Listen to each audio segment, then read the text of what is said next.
Hello everyone, जय हिंद। Welcome to Jha sir academy for IAS. Guys, यहाँ पे आपको सिविल सर्विसेज की प्रिपरेशन कराई जाती है और हेल्प की जाती है कि आपको किस तरीके से प्रिपेयर करना है। यहाँ पे आपको आपकी प्रिपरेशन को एनहांस करने के लिए कुछ फ्री कंटेंट्स प्रोवाइड किए जाते हैं आपकी प्रिपरेशन के लिए।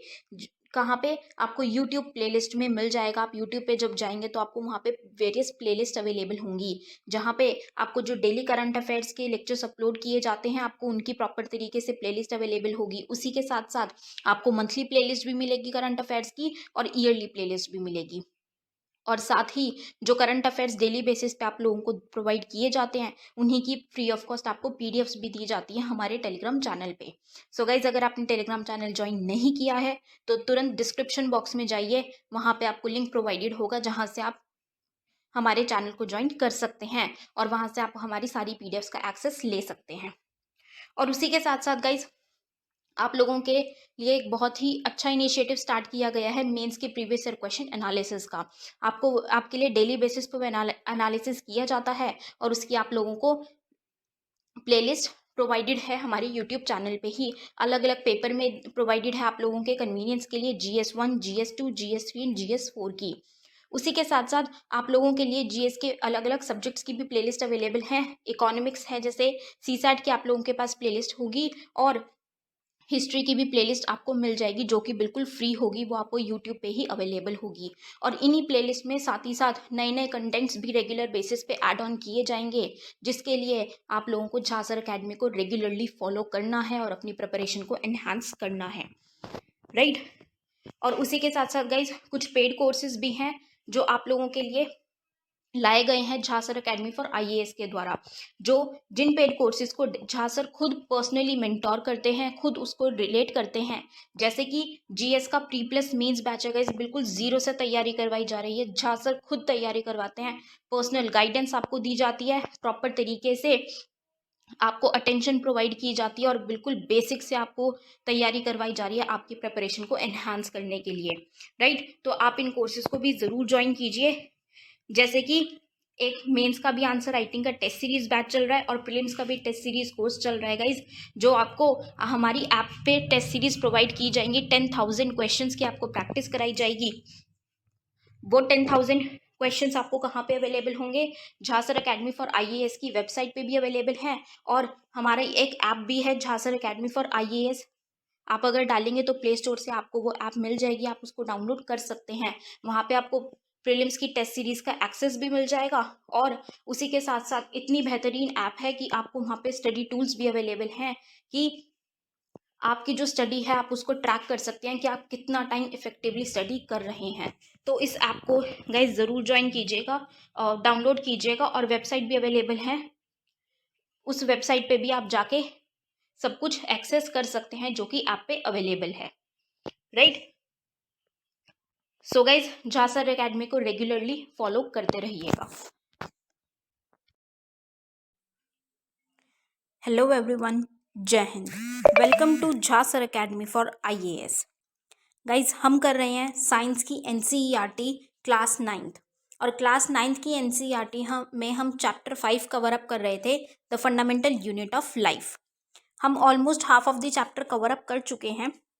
आज हम अपना बाकी का बचा हुआ चैप्टर कवर करेंगे, ठीक है। तो थोड़ा सा एक फटाफट से विदिन 2-3 मिनट्स ओवरव्यू ले लेते हैं कि हमने लास्ट चैप्टर में लास्ट क्लासेस में क्या पढ़ा है। तो हमने क्या देखा था? हमने सेल देखा था कि रॉबर्ट हुक ने डिस्कवर किया था उन्हीं के खुद के माइक्रोस्कोप से एक कॉर्क को। उस कॉर्क में क्या है कि हनीकॉम की तरह छोटे छोटे सब्सटेंसेस थे उसमें, जिसको उन्होंने क्या कह दिया कि वो सेल्स हैं, ठीक है। उसके बाद वो इम्पॉर्टेंट था कि हर एक यूनिट जो है सेपरेट सेपरेट यूनिट्स हमें देखने को मिलते हैं एक ऑर्गेनिज्म की, जिनको हम सेल कह देते हैं, ठीक। फिर हमने इसी में इसको समझाने के लिए हमने क्या किया? हमने एक अनियन लिया, उसको हमने उसके स्ट्रक्चर्स को देखा और हमने क्या कहा कि वो स्ट्रक्चर से ही मिलके क्या बनता है, वो स्ट्रक्चर सेम होते हैं और उसी से मिलके अनियन के जो पील्स हैं वो बनते हैं और पील से मिलके एक अनियन बल्ब बनता है, ठीक है। और उनको वो क्या बोल देते हैं? एक बिल्डिंग ब्लॉक होता है जो हम सेल्स कहते हैं उन बिल्डिंग ब्लॉक्स को। अब जो सेल्स हैं वो यूनिसेल्युलर भी होते हैं और मल्टी सेलुलर भी। यूनिसेलुलर जो सिंगल सेल से बने हुए होते हैं और मल्टी सेलुलर जो एक से ज़्यादा सेल से बने हुए होते हैं। अब मल्टी सेलुलर में भी सिंगल सेल्ड होते हैं, जो एक ही सेल डिवाइड होता है तो उन सेल से मिलके बन जाता है। और एक मल्टी सेलुलर में ही मल्टी सेल्स होता है, मल्टीपल सेल्स की अलग अलग डिफरेंट डिफरेंट काइंड्स के सेल्स होते हैं, अलग अलग तरीके के सेल्स होते हैं जो अलग अलग फंक्शंस परफॉर्म करते हैं। तो हमने फिर डिवीजन ऑफ लेबर की बात की थी कि जो वर्क है वो डिवाइड कर दिया जाता है, जो फंक्शंस हैं इन सेल्स के वो डिवाइड कर दिए जाते हैं कि अगर अलग अलग टाइप के सेल्स हैं उनमें भी फंक्शंस डिवाइड कर दिए जाते हैं उनके फंक्शंस के अकॉर्डिंग। और अगर एक ही सिंगल सेल है तो उस सिंगल सेल के ही जो है डिवाइड होके सेल से बना हुआ है अगर मल्टी सेल्यूलर, तो उसमें भी क्या करते हैं हम वर्क डिवाइड कर देते हैं, क्योंकि उनके अंदर कुछ कंपोनेंट्स होते हैं और उन कंपोनेंट्स को हम ऑर्गेनेल्स कहते हैं। ठीक है, अब वो ऑर्गेनेल्स का ही अपना अलग अलग एक फंक्शन होता है। ऑर्गेनल सब में सेम होते हैं लेकिन उनका फंक्शन अलग अलग होता है जो कि वो परफॉर्म करते हैं। फिर हमने पढ़ा था कि सेल किसके बने हुए होते हैं, तो हमने क्या देखा कि एक स्टडी की गई जब सेल की माइक्रोस्कोप में के अंडर रख के, तो उस टाइम पे क्या चीज़ ऑब्जर्व की गई कि जो सेल है हर एक सेल में तीन फीचर्स तो होते ही हैं, प्लाज्मा मेम्ब्रेन, न्यूक्लियस और साइटोप्लाज्म। ठीक है, तो इसमें हमने प्लाज्मा मेम्ब्रेन के बारे में हमने अपनी लास्ट क्लास में पढ़ा था कि प्लाज्मा मेम्ब्रेन क्या है। ये एक आउटर कवरिंग है जो कि एक गार्ड की तरह काम करती है सेल के, कि कौन अंदर जाएगा, सेल के इनसाइड एंटर करेगा, मूवमेंट होगी किसकी अंदर की साइड, और कौन बाहर जाएगा, एंट्री और एग्जिट का ध्यान रखता है। ठीक है, और ये जो प्लाज्मा है ये क्या होता है, ये फ्लेक्सिबल होता है, राइट। ये प्लाज्मा फ्लेक्सिबल नेचर का होता है। और ये जो इनसाइड और आउटसाइड हमें मूवमेंट देखने को मिलती है, ये गैसेस में क्या होती है कि डिफ्यूजन के प्रोसेस से होती है, ये कंसंट्रेशन से जाती है high concentration to low concentration. ठीक है, तो ये high concentration to low concentration जाते हैं, जिसकी वजह से सेल के अंदर मूवमेंट होती है अगर सेल के अंदर लो कंसंट्रेशन होती है, और सेल के बाहर होती है जब सेल में हाई कंसंट्रेशन होती है। और सिमिलरली वाटर में भी यही इसी तरीके का डिफ्यूजन का प्रोसेस हो जाता है। उस डिफ्यूजन के प्रोसेस को हम क्या कह देते हैं, ऑस्मोसिस कह देते हैं। वो होता है, वो भी डिपेंड क्या करता है कि जो सेल है, सेल के अंदर और बाहर का जो कंसंट्रेशन अगर वो लेवल सेम होता है तो वो सेल का साइज एज इट इज रहता है। अगर और उस सॉल्यूशन को हम क्या कहते हैं, आइसोटोनिक सॉल्यूशन।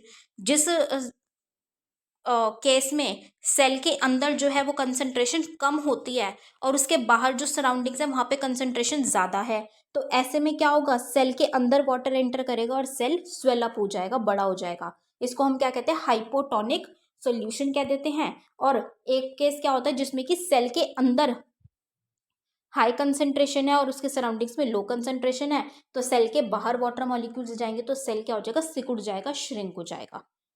ठीक है, इसको हम क्या बोल देते हैं, हाइपरटोनिक सॉल्यूशन। तो ये तीन केसेस हमने देखे थे।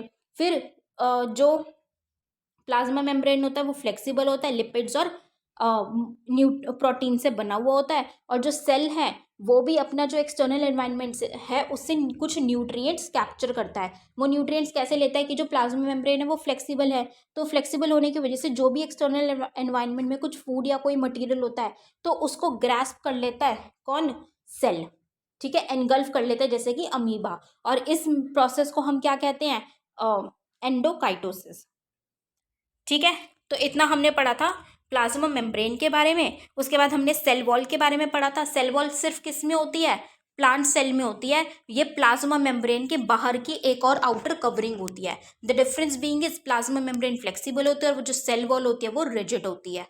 ठीक है, तो ये किससे प्रोटेक्ट करती है प्लांट सेल को, कि जैसे अगर मान लीजिए सेल के अंदर लो कंसंट्रेशन होती है तो पानी जो है सेल के अंदर जाएगा तो सेल क्या होता है, बड़ा हो जाता है। अब वो ज़्यादा बड़ा होके क्या होगा, फट ना जाए, तो उससे सेल वॉल जो है वो प्रेशर एक्सर्ट करके उसको वहां पे कंट्रोल कर देती है, रोक देती है ताकि वो बर्स्ट अप ना हो। ठीक है, उसके बाद हम बात करें, अब इतना सेल वॉल तक हमने लास्ट लेक्चर में ही पढ़ लिया था। अब हम आज नए टॉपिक से स्टार्ट करें तो हमने जो सेल मेम्ब्रेन सॉरी सेल के ही जो तीन फीचर्स की बात करी थी उनमें फर्स्ट फीचर हमने कर लिया है प्लाज्मा मेम्ब्रेन या फिर सेल मेम्ब्रेन। उसके बाद सेकंड फीचर है न्यूक्लियस। तो न्यूक्लियस क्या होता है, remember the temporary amount of onion peel we prepared. अब वो जो अनियन था उसका बनाया था ना हमने कि जो प्याज है उसका हम छिलका निकालेंगे तो उसका जो स्ट्रक्चर होता है वो सेम होता है, ठीक है, उसको जब छीलेंगे हम। तो we had put iodine solution on the peel. अब उसके ऊपर ना आयोडीन सोल्यूशन हम डाल सकते हैं, उससे हमें काफ़ी चीज़ें ऑब्जर्व होंगी। अब वो क्यों डाला जाता है आयोडीन सोल्यूशन, उससे हमें क्या चीज़ पता चली? What would we see if we tried observing the peel without putting the iodine solution? Try it and see what the difference is. अब क्या चीज़ है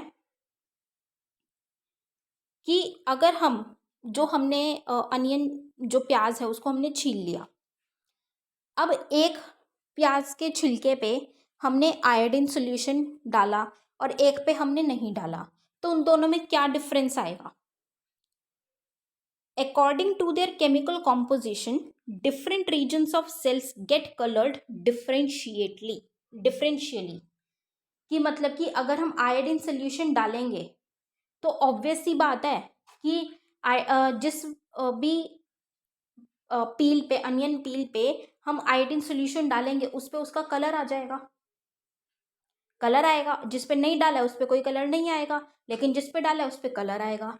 now the question arises is कि जिस पे हमने आयोडीन सॉल्यूशन डाला है उस पे जो कलर आएगा, क्या वो पूरे के पूरे, मान लो हमने एक एरिया पे, उस छिलके के एक एरिया पे कलर डाला, आयोडीन सॉल्यूशन डाला, तो क्या वो पूरे के पूरे पे इक्वल तरीके से ही वो कलर फैल जाएगा?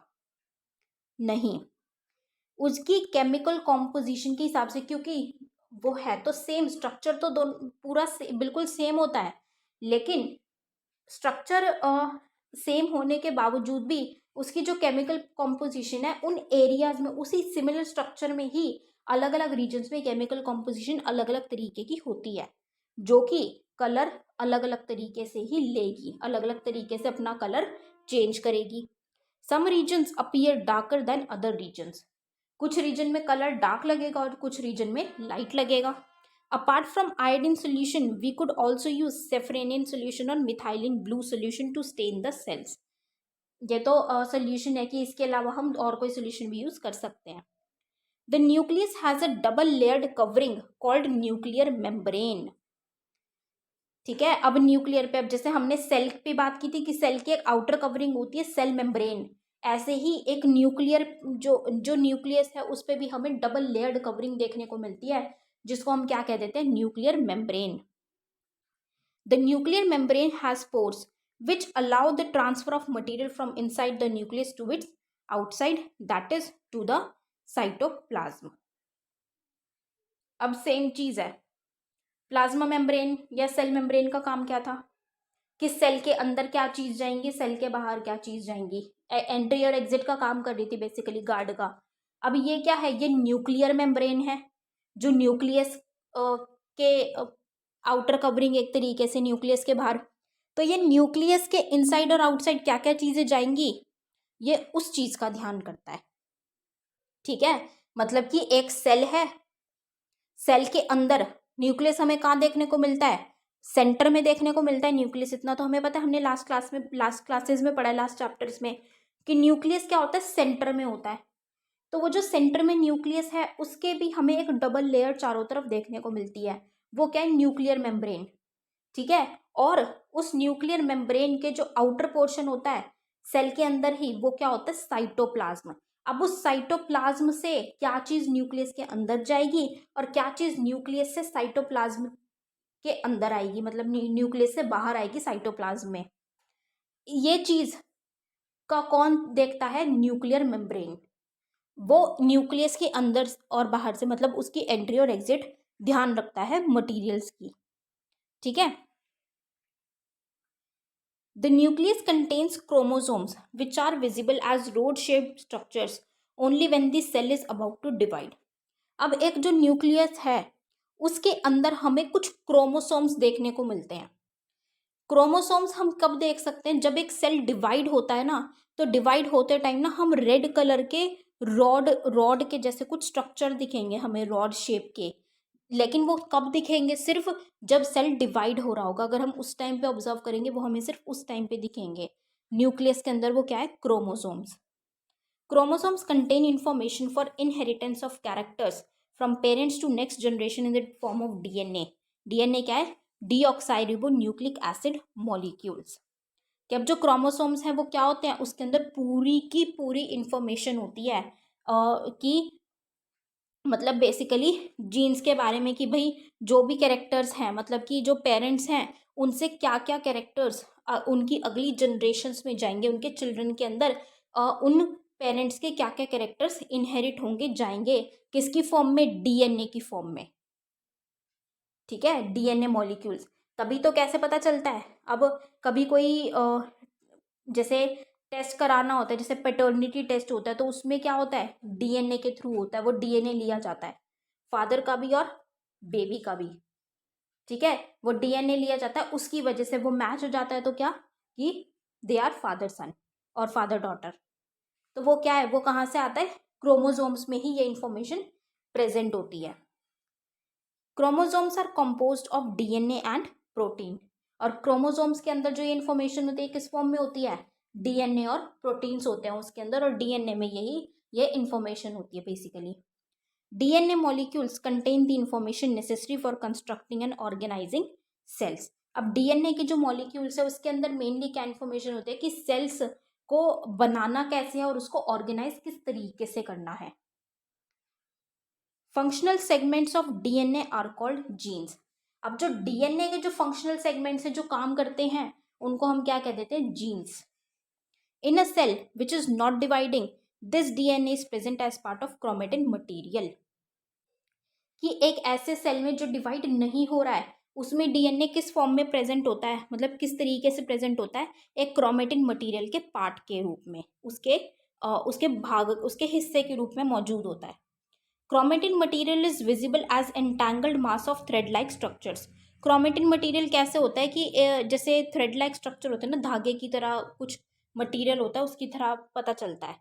whenever the cell is about to divide, the chromatin material gets organized into chromosomes। ठीक है, तो ये जब सेल डिवाइड होने लगता है तो ये क्या होता है, क्रोमेटिन जो मटेरियल है ये क्रोमोसोम्स में ही मिल जाता है, उसी के अंदर ऑर्गेनाइज हो जाता है।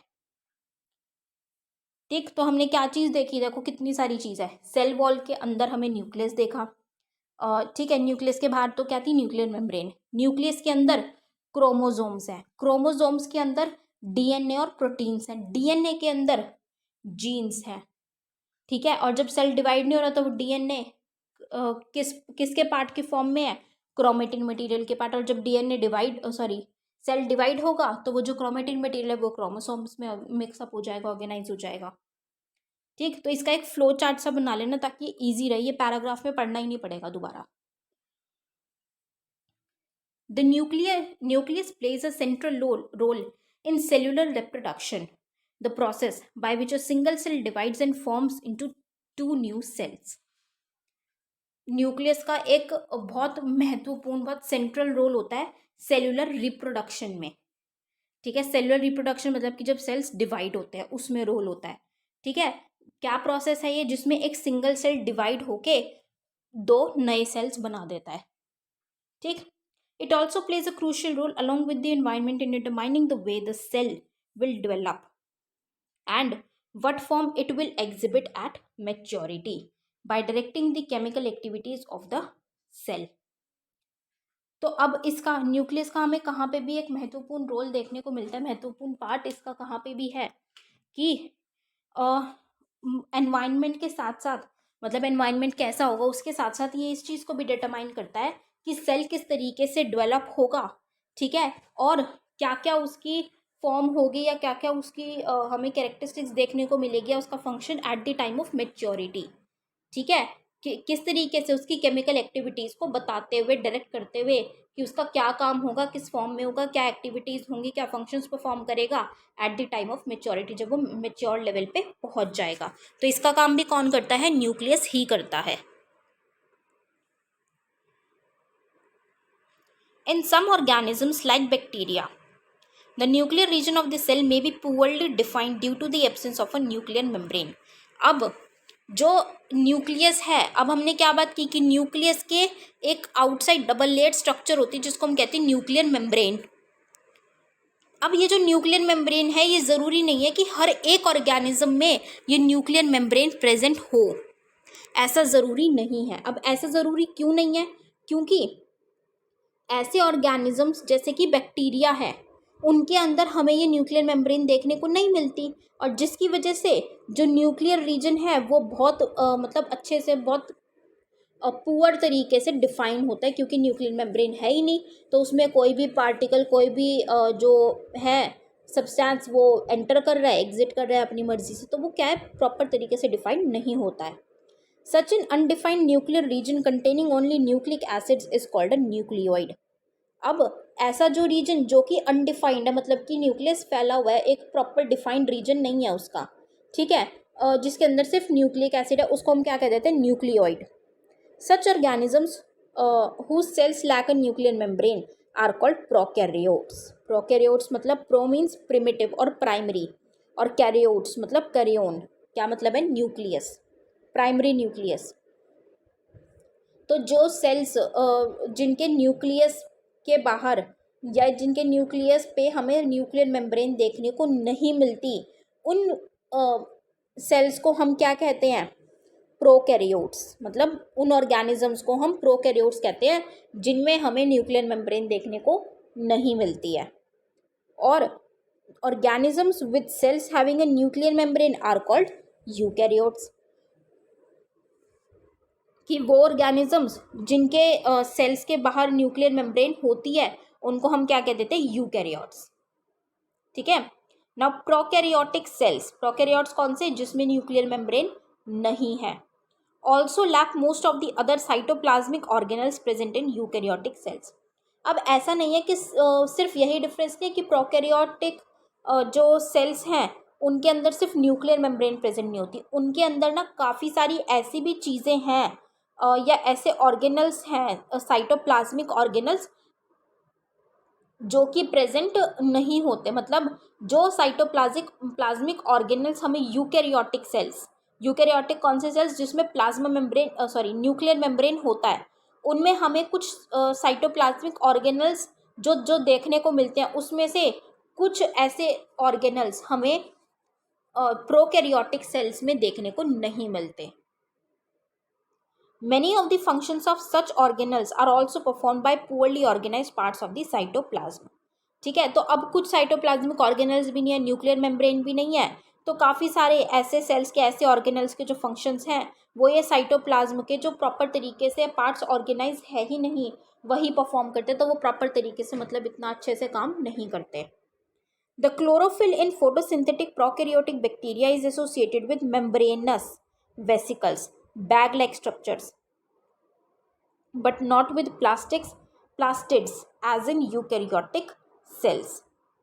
तो जो ये प्रोकैरियोटिक बैक्टीरिया है, इनके फोटोसिंथेसिस में जो क्लोरोफिल प्रेजेंट होता है वो किससे एसोसिएटेड होता है, एक मेम्ब्रेनस वेसिकल्स होते हैं, मतलब कि बैग की तरह एक स्ट्रक्चर होता है जिससे वो एसोसिएटेड होता है, ठीक है। तो ये क्या है कि एक बैग जैसे स्ट्रक्चर से एसोसिएटेड है, बजाय कि जो यूकैरियोटिक सेल्स होते हैं उनका किससे एसोसिएटेड होता है, प्लास्टिड से एसोसिएटेड होता है, ठीक है। तो क्या है कि जो प्रोकैरियोट्स है उनमें प्लास्टिड्स नहीं होते, प्लास्टिड्स किस में होते हैं, सिर्फ यूकैरियोटिक सेल्स में, ठीक है। तो ये हमने क्या पढ़ा है, न्यूक्लियस। न्यूक्लियस क्या है, थोड़ा सा देख लेते हैं। न्यूक्लियस, उसके बाहर हमें न्यूक्लियर मेम्ब्रेन देखने को मिलता है जो न्यूक्लियस के इनसाइड और आउटसाइड मतलब एंट्री और एग्जिट का ध्यान करता है, ठीक है। और न्यूक्लियस के बाहर क्या होता है, साइटोप्लाज्म। अब न्यूक्लियस के अंदर क्या चीज़ें होती हैं, न्यूक्लियस के अंदर क्रोमोसोम्स होते हैं, क्रोमोसोम्स के अंदर इन्फॉर्मेशन प्रेजेंट होती है कि जो पेरेंट्स से नेक्स्ट जनरेशन पे इनहेरिट होती है डीएनए की फॉर्म में, ठीक है। अब क्रोमोसोम में ही हमें डीएनए और प्रोटीन्स देखने को मिलते हैं। डीएनए में हमें क्या चीज़ देखने को मिलती है कि अगर सेल डिवाइड नहीं हो रहा तो वो क्रोमेटिन मटेरियल के पार्ट की तरह होता है, और वो क्रोमेटिन मटेरियल जब सेल डिवाइड होता है तो वो जो क्रोमोसोम्स है उन्हीं में मिक्स हो जाता है, ठीक। अब न्यूक्लियस सेलुलर रिप्रोडक्शन में भी हेल्प करते हैं, और जो सेल है उसका क्या काम है, वो कैसे डेवलप होगा, उसमें भी हेल्प करता है। उसके अलावा कुछ ऑर्गेनिजम्स ऐसे होते हैं जिनके पास न्यूक्लियर मेम्ब्रेन नहीं होती, तो उनका जो रीजन है वो अनडिफाइंड होता है। तो जिनके पास न्यूक्लियर मेम्ब्रेन नहीं है उनको हम प्रोकैरियोट्स कहते हैं, और जिनके पास न्यूक्लियर मेम्ब्रेन है उनको हम यूकैरियोट्स कहते हैं। तो अब यूकैरियोट्स और प्रोकैरियोट्स का यहाँ पे डिफरेंस भी दिया हुआ है कि प्रोकैरियोट्स जिनके पास प्लाज्मा मेम्ब्रेन नहीं है, यूकैरियोट्स प्लाज्मा मेम्ब्रेन है, सॉरी न्यूक्लियर मेम्ब्रेन, ठीक है। प्रोकैरियोट्स जिनके पास न्यूक्लियर मेम्ब्रेन नहीं है और यूकैरियोट्स जिनके पास न्यूक्लियर मेम्ब्रेन है। दूसरा, प्रोकैरियोट्स जिनके पास कुछ साइटोप्लाज्मिक मतलब many functions of cytoplasmic organelles नहीं है लेकिन यूकैरियोट्स में है, और प्रोकैरियोट्स में क्या है, बैग लाइक स्ट्रक्चर से एसोसिएटेड होता है जो क्लोरोफिल है, और उसमें यूकैरियोट्स में क्लोरोफिल किससे एसोसिएटेड है, प्लास्टिड से एसोसिएटेड है, ठीक है। तो ये डिफरेंस है प्रोकैरियोट्स और यूकैरियोट्स में, ठीक है। अब हम बात करें अपने थर्ड फीचर की, सेल के, कौन सा है वो, cytoplasm. Now when we look at the temporary mounts of onion peel as well as human cheek cells, we can see a large region of each cell enclosed by the cell membrane. कि जो हमने onion पील किया था, अगर हम उसके वो पील किए हुए माउंट्स को देखते हैं, या फिर अगर हम एक जो ह्यूमन बीइंग है, एक मनुष्य का जो चीक होता है, गाल होता है, उसके जो सेल्स हैं उसके रीजन में जो हमें हर सेल, हम ये चीज़ देख सकते हैं अगर हम ऑब्जर्व करेंगे तो उसके हर सेल के बाहर हमें एक सेल मेम्ब्रेन देखने को मिलती है, वो ऑब्जर्वेंस में आ जाता है क्योंकि रीजन बड़ा है। This region takes a very little stain, it is called the cytoplasm, ठीक है। कि मतलब एक बहुत बड़ा रीजन इस सेल का एनक्लोज किया गया है, किसके द्वारा, सेल मेम्ब्रेन के द्वारा। अब ये जो रीजन है इसमें हमें बहुत कम स्टेन देखने को मिलता है, मतलब काफ़ी कम जो है कलर, अगर जैसे हम डालेंगे उस पर तो काफ़ी कम कलर होगा, ठीक है, मतलब बहुत कम होता है वो स्टेन। तो वो क्या है, उसको हम क्या कह देते हैं, साइटोप्लाज्म, ठीक है।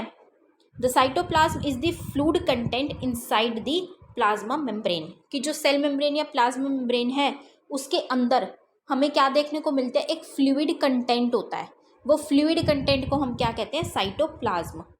It also contains many specialise cell organelles, की जो सेल ऑर्गेनल्स की हमने बात की थी, इसके अंदर साइटोप्लाज्म के अंदर भी काफ़ी स्पेशल सेल ऑर्गेनल्स प्रेजेंट होते हैं।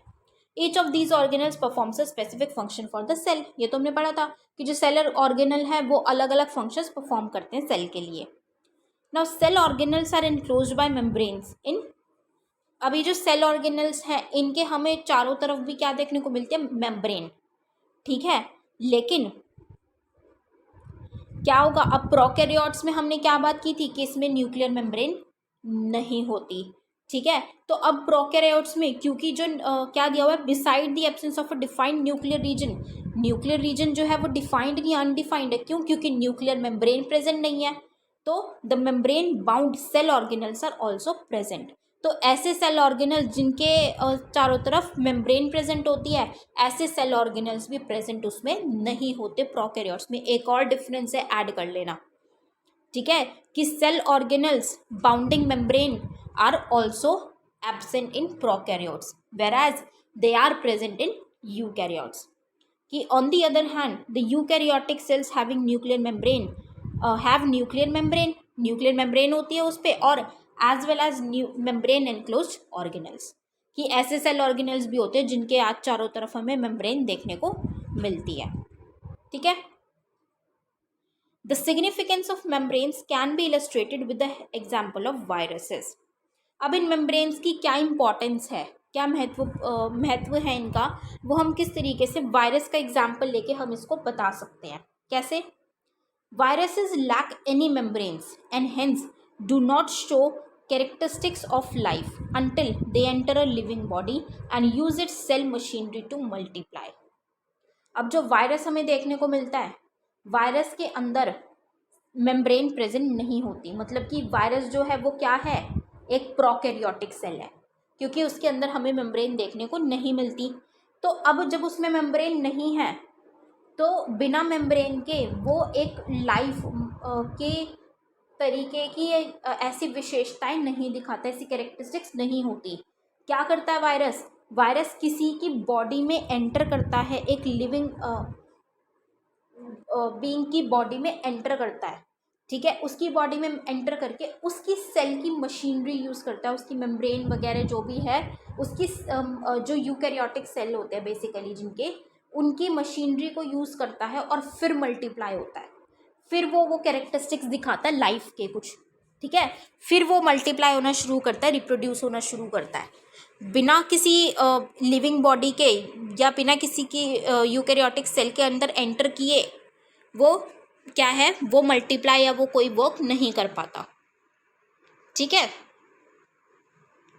तो ये क्या थी? साइटोप्लाज्म। जो प्लाज्मा मेम्ब्रेन के अंदर हमें फ्लूइड कंटेंट देखने को मिलता है वो है साइटोप्लाज्म। नेक्स्ट हम बात करें सेल ऑर्गेनल्स की। नेक्स्ट है सेल ऑर्गेनल्स, ठीक है, जिनकी हम बात किए जा रहे हैं बिल्कुल स्टार्टिंग से, कि सेल के अंदर हमें सेल ऑर्गेनल्स मतलब कुछ कंपोनेंट्स हमें देखने को मिलते हैं जिनको हम क्या कहते हैं? सेल ऑर्गेनल्स कहते हैं। Every cell has a membrane around it to keep its on content separate from the external environment, ठीक है। हमने सेल की फर्स्ट फीचर के बारे में कौन सा पढ़ा था? प्लाज्मा मेम्ब्रेन या सेल मेम्ब्रेन, जो कि हर एक सेल में प्रेजेंट होती ही होती है। Large and complex cells, including cells from multicellular organisms, need a lot of chemical activities to support their complicated structure and function. अब जो बड़े और कॉम्प्लेक्स सेल्स होते हैं, जैसे कि अगर हम ले लें मल्टी सेलुलर ऑर्गेनिजम्स की ही, जिसमें बहुत ज़्यादा केमिकल एक्टिविटीज़ की ज़रूरत होती है ताकि वो उसका जो कॉम्प्लिकेटेड स्ट्रक्चर है या जो उसके ऐसे फंक्शंस है कॉम्प्लिकेटेड, उनको प्रॉपर तरीके से सपोर्ट कर सके, परफॉर्म कर सके, उसके लिए काफ़ी ज़्यादा केमिकल एक्टिविटीज़ की रिक्वायरमेंट होती है। To keep these activities of different kinds separate from each other, these cells use membrane-bound little structures or organelles within themselves. अब ये क्या है? इन एक्टिविटीज़ को अलग अलग रखने के लिए, जैसे हमने बात की ना डिवीजन ऑफ लेबर, कि इनको अलग अलग काम अलॉट कर दिया, कि अलग अलग फंक्शंस अलॉट कर दिए, तुम्हारा ये काम है, तुम्हारा ये काम है। अब उसको अलग रखने के लिए अब क्या करना पड़ता है? जैसे कि एक ऑर्गेनाइजेशन में production manager, sales manager, marketing manager, इन तीनों को अलग अलग डिपार्टमेंट दे दिया और उसी डिपार्टमेंट में वो रहते हैं। लेकिन अगर हम एक ही रूम के अंदर, मतलब उनको अलग अलग कैबिन दिए गए हैं, रूम दिया गया है, अगर हम एक ही रूम के अंदर सभी को बिठा देंगे तो जो पर्सन नहीं जानता, मान लीजिए अगर कोई बाहर से आ रहा है या कोई अननोन है, ठीक है, या फिर कोई नया एम्प्लॉय है, उसको तो प्रॉब्लम होगी ना एकदम से। लेकिन अगर किसी को फाइंड आउट करना है कि कौन प्रोडक्शन मैनेजर है, लेकिन अगर उनका अलग अलग से डिवाइडेड है तो वो अपना काम प्रॉपर तरीके से कर पाएंगे, ठीक है। और अब वो क्या है, जो प्रोडक्शन मैनेजर है वो प्रोडक्शन से रिलेटेड अपनी जो फाइल्स है या जो भी इंफॉर्मेशन है वो रखेगा, वहाँ पे स्टोर करेगा। सेल्स मैनेजर अपनी करेगा। अब अगर वो एक ही जगह पे सारे रहेंगे तो वो एक ही जगह पे इंफॉर्मेशन स्टोर करेंगे तो वो मिक्सअप होने का डर है, वो फाइंड आउट करने की प्रॉब्लम है, ठीक है। तो उसके लिए क्या किया जा रहा है? उनको अलग अलग रूम दिया जा रहा है।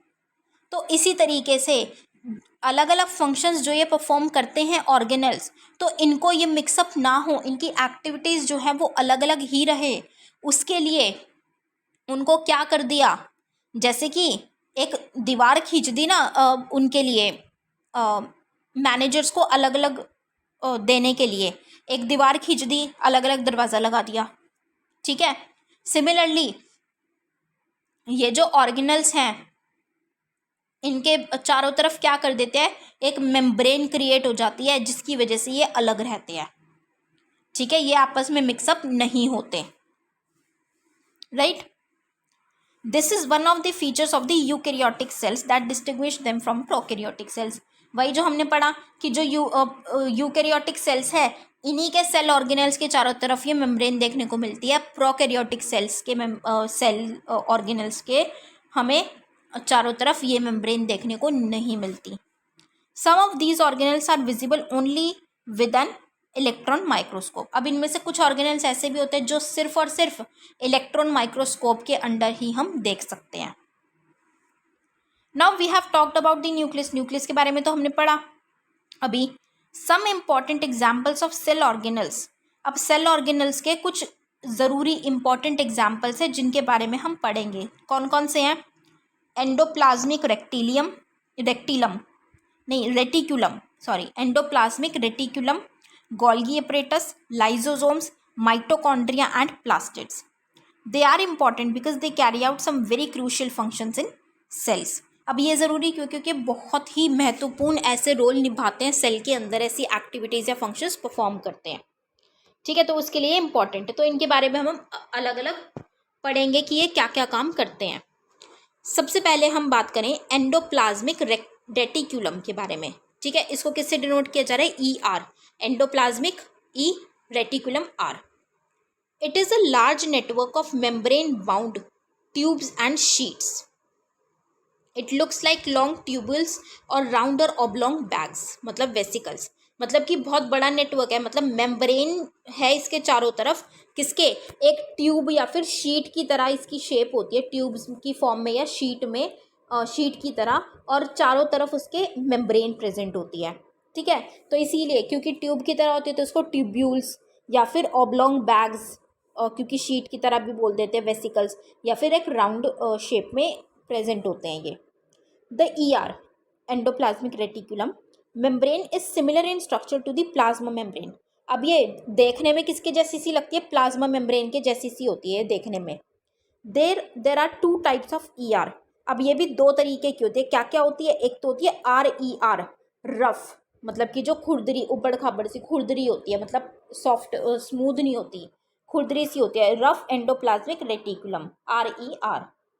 और दूसरी कौन सी होती है? Smooth endoplasmic reticulum, SER.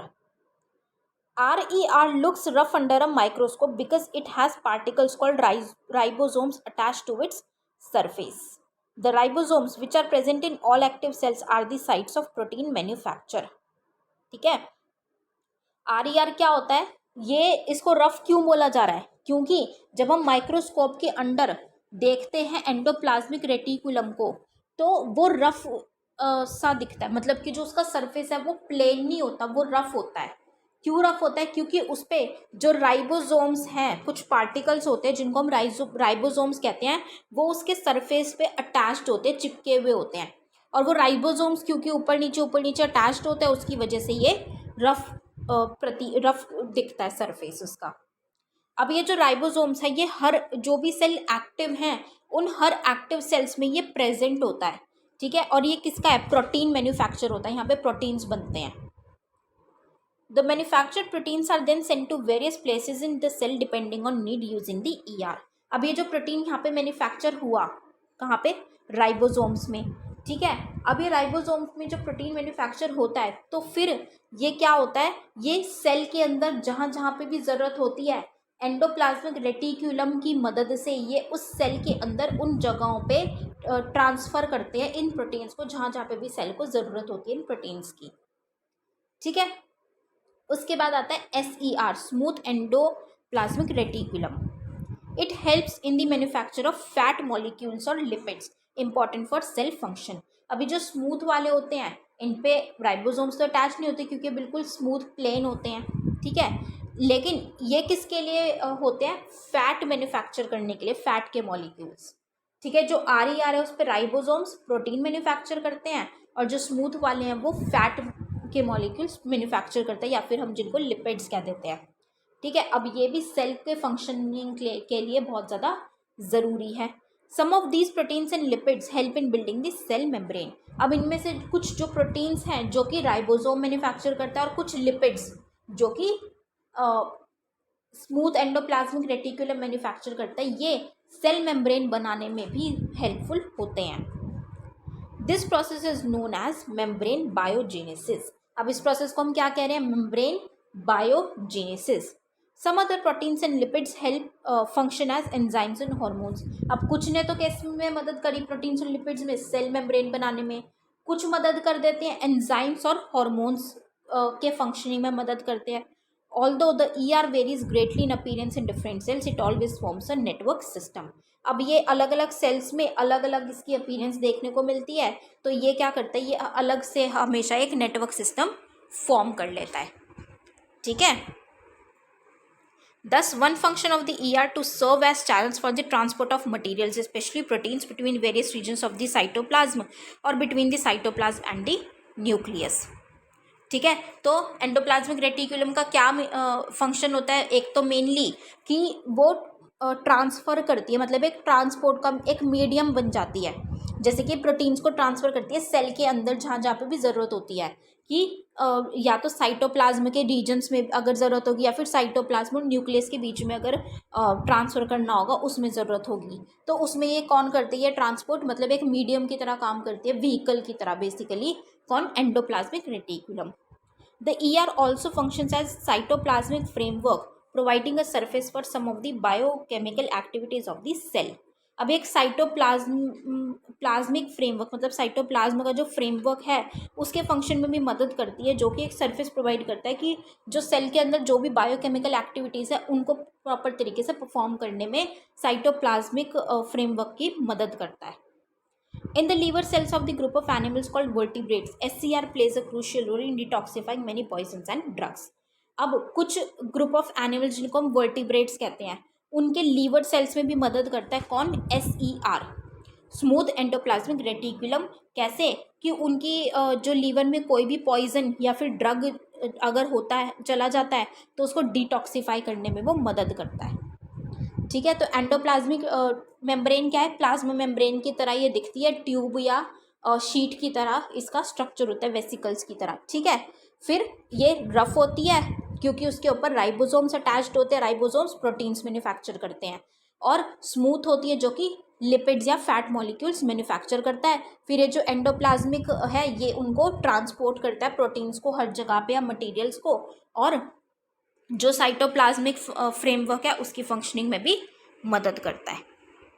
ठीक, तो ये क्या है? एंडोप्लाज्मिक रेटिकुलम बेसिकली किस में मदद करता है? प्रोटीन्स और लिपिड्स उसको प्रोवाइड कराने में और उसकी प्रॉपर तरीके से फंक्शनिंग में. उसके बाद आता है गोल्गी अपरेटस. गोल्गी अपरेटस क्या है? It is first discovered by Camillo Golgi. Consist of a system of membrane-bound vesicles arranged approximately parallel to each other in stacks called cisterns. अब ये कैमिलो गोल्गी जिन्होंने डिस्क्राइब किया था इसको, उन्हीं के नाम पे रखा गया गोल्गी अपरेटस. ये क्या है? एक मेम्ब्रेन बाउंड ही मेम्ब्रेन है चारों तरफ, एक वेसिकल है, मतलब कि फ्लैट होता है, और ऐसे फ्लैट इसके अलग अलग स्टैक्स होते हैं जो एक दूसरे के पैरेलल होते हैं. ठीक है, उनको हम क्या कह देते हैं? सिस्टर्न्स. These membranes often have connections with the membranes of ER and therefore constitute another portion of a complex cellular membrane system. अब ये जो इसकी membranes है वो किससे जुड़ी हुई होती हैं? जो एंडोप्लाज्मिक रेटिकुलम की जो membrane है उससे जुड़ी हुई होती है, और इसीलिए थोड़ा और complex system बना देती है. The material synthesized near the ER is packaged and dispatched to various targets inside and outside the cell through the Golgi apparatus. अब क्या करती है? जो एंडोप्लाज्मिक रेटिकुलम हमने पढ़ा कि वो ट्रांसपोर्ट का काम करती है. ठीक है, तो वो ट्रांसपोर्ट किस तरीके से करती है? कि जो गोल्गी अपरेटस की हेल्प से ही जो भी मटेरियल है वो पैक करके जो डिस्पैच करना होता है अलग अलग जो सेल के अंदर, मतलब जहाँ पे भी प्रोटीन्स की ज़रूरत होती है जैसे कि, तो वहाँ पे एंडिकुलम रेटिकुलम हमने पढ़ा, एंडोप्लाज्मिक रेटिकुलम प्रोटीन्स वहाँ पे ट्रांसफ़र करती है. तो वो किस तरीके से करती है? वो सेल के बाहर या सेल के अंदर जहाँ पे भी ज़रूरत होती है वहाँ पे उनको डिस्पैच गोल्गी अपरेटस की मदद से ही करते हैं, क्योंकि गोल्गी अपरेटस और एंडोप्लाज्मिक रेटिकुलम की मेम्ब्रेन क्या है? जुड़ी हुई हैं एक दूसरे से. ठीक है, तो इसीलिए वो क्या कर देती हैं? उनको, मतलब उनका जो कनेक्शन है उससे वो सेल में जाने में मदद कर पाती है. Its function include the storage, modification and packaging of products in vesicles. अब गोल्गी अपरेटस क्या करती है? वो स्टोर कर लेते हैं कई बार मटेरियल्स को, कई बार नहीं ज़रूरत होती लेकिन मैन्युफैक्चर हो गया तो स्टोर कर लिया, या उसमें कुछ मॉडिफिकेशन की ज़रूरत है तो उसमें, या फिर अगर उसको पैकेजिंग करनी है उस प्रोडक्ट की सप्लाई करने से पहले सेल को, तो उसमें भी ये काम कौन करता है? Golgi apparatus. In some cases complex sugars may be made from simpler sugars in the Golgi apparatus. अब कुछ केसेस में क्या होता है कि सिंपल शुगर से कॉम्प्लेक्स शुगर्स में भी कन्वर्ट कौन कर देता है? Golgi apparatus. ठीक है, और इसके अलावा ये किस में भी इन्वॉल्व होता है? लाइजोसोम्स की फॉर्मेशन में, मतलब लाइजोसोम्स जो हैं उनको बनाने में भी किसकी इन्वॉल्वमेंट, किसका हाथ होता है? गोल्गी अपरेटस ही क्या करता है? लाइजोसोम्स बनाता है, फॉर्म करता है. ठीक है, तो ये है गोल्गी अपरेटस, मतलब कि एंडोप्लाज्मिक रेटिकुलम प्रॉपर तरीके से जो भी मटेरियल है जैसे कि प्रोटीन्स है या लिपिड्स है वो ट्रांसफ़र कर पाए, ठीक है, सेल के अंदर या सेल के बाहर जहाँ पे भी नीड है उसमें हेल्प कौन करता है, गोल्गी अपरेटस हेल्प करता है। ठीक है, इतनी सी चीज़ करनी है इसमें, राइट। सो जो आगे के इसके जो और फंक्शंस हैं सेल ऑर्गेनल के, वो हम अपने नेक्स्ट लेक्चर में करेंगे। थोड़ा सा ही बचा हुआ है, नेक्स्ट लेक्चर में हम इसको वाइंड अप कर देंगे। टिल देन इतना पढ़ लीजिएगा गाइज बुक में से, जो भी आपको डाउट हो, कुछ भी चीज़ समझ में ना आई हो तो आप कमेंट सेक्शन में पूछ सकते हैं। Till then thank you so much, have a great day ahead, जय हिंद।